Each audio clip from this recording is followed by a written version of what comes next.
السلام عليكم ورحمة الله وبركاته. اللهم صل وسلم وبارك على سيدنا محمد. اللهم ارحم أمي وأبي وجميع أموات المسلمين، اللهم آمين. يا مساء الفل والسعادة على عيونكم أحلى اخوات.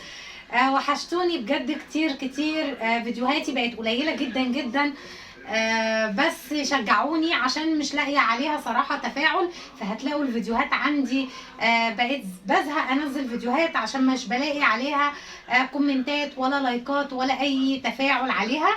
بس مش اشكال، انتوا عيلتي برضو اللي بستقوى بيكم واللي هكبر بيكم ان شاء الله. وزي ما انتوا شايفين احنا بنحتفل بالكريسماس بطريقتنا احنا. جايبين محشي، وكمان جايبين محشي ايه، مش اي محشي، يعني محشي فلفل احمر وكده بمناسبه الكريسماس. اي حاجه فيها احمر هنحتفل بيها بمناسبه الكريسماس. هنعمل النهارده مع بعض اكله محشي، انما ايه عظمه، واكيد عملتها معاكم كتير وحبيت ان انا اعمل النهارده معاكم فيديو كده سريع. يلا بينا نشوف هنعمل ايه تاني. ما تنسوش اللايك لو وصلتوا للحته دي، ويلا بينا. طبعا هنعمل حاجة المحشي بقى. هنغسلها، البتنجان اللي احنا قورناه هنغسله. طبعا هنقعد ندردش كالعادة، للي عارفني هنقعد نرغي مع بعض على الدنيا وحال الدنيا.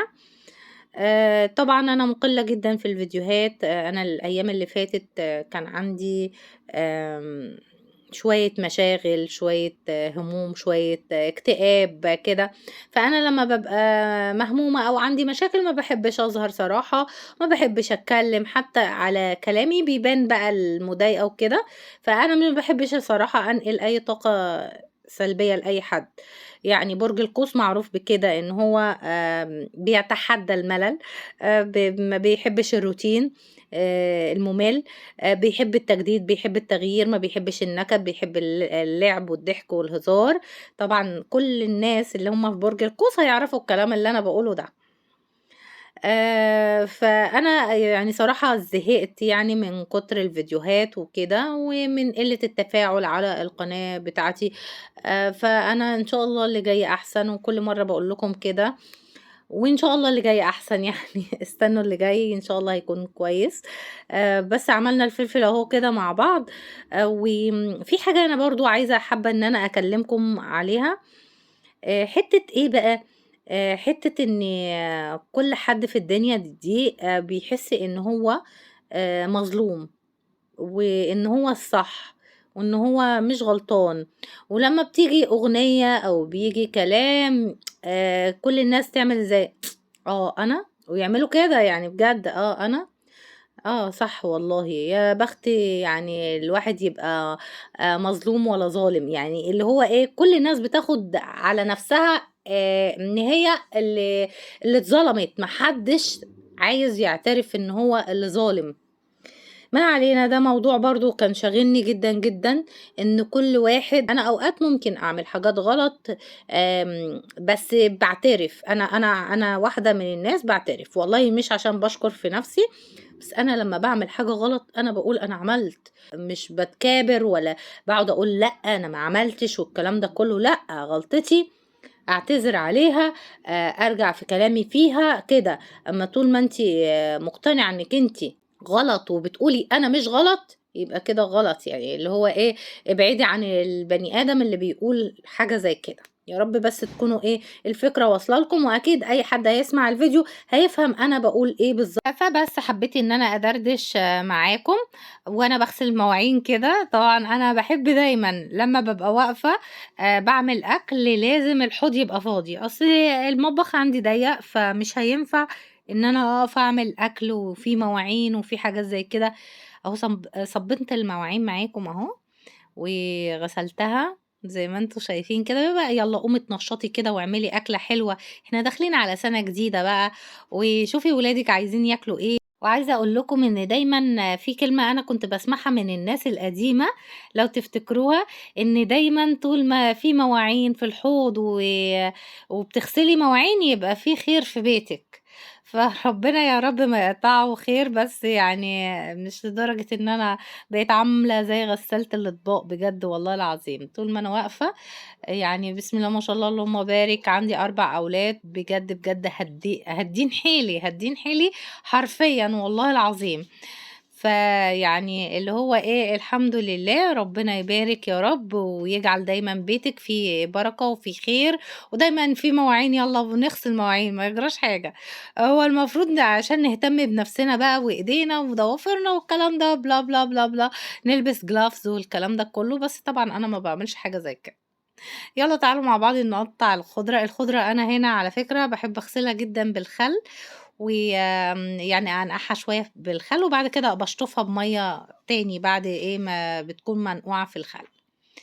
والخضرة أحسن حاجة إنِّك أنتِ تقطّعيها حتت صغيّرة عشان لمّا بتبقى في المحشي وفي حتّة كده بتيجي في بُق الواحد بيتضايق.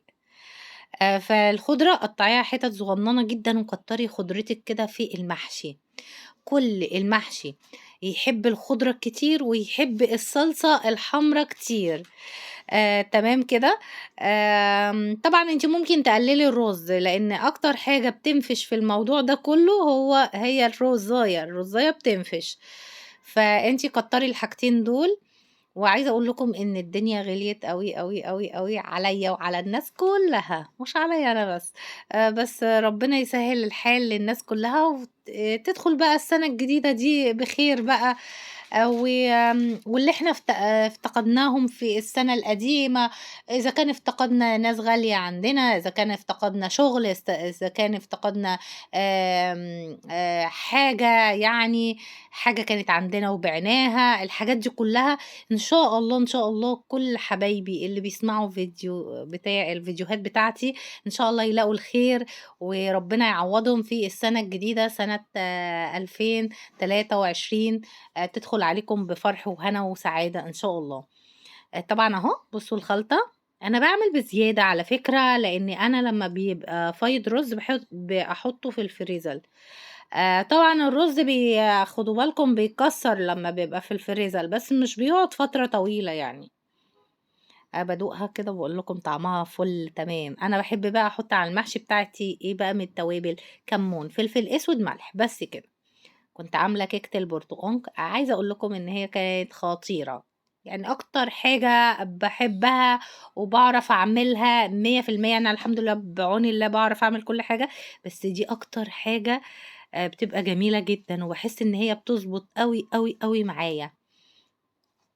وقفت كده شربت شوية شاي مع كيكة، لإن أنا ده كله ما كنتش لسه فطرت. بجد بييجي لي يعني نِفسي بتبقى مسدودة أول ما باصحى من النوم وكده، فممكن أقوم أعمل حبّة حاجات. في نُص ما أنا باعمل كده أحس نَفسي إن أنا جُعت، فاللي هو إيه، لأ يالّا بقى، اللي هي بطني بتدّيني إنذار إنِّك أنتِ سايباني فاضية بقى لِك كتير، فباقوم آكل أي حاجة. فزي ما أنتم شايفين كده في وسط عمايل الحاجة، شربت كوباية شاي وكلت كيكة وكده. قُلت عقبال بقى إيه ما نعمل المحشي الفُلة العظمة بتاعنا ده.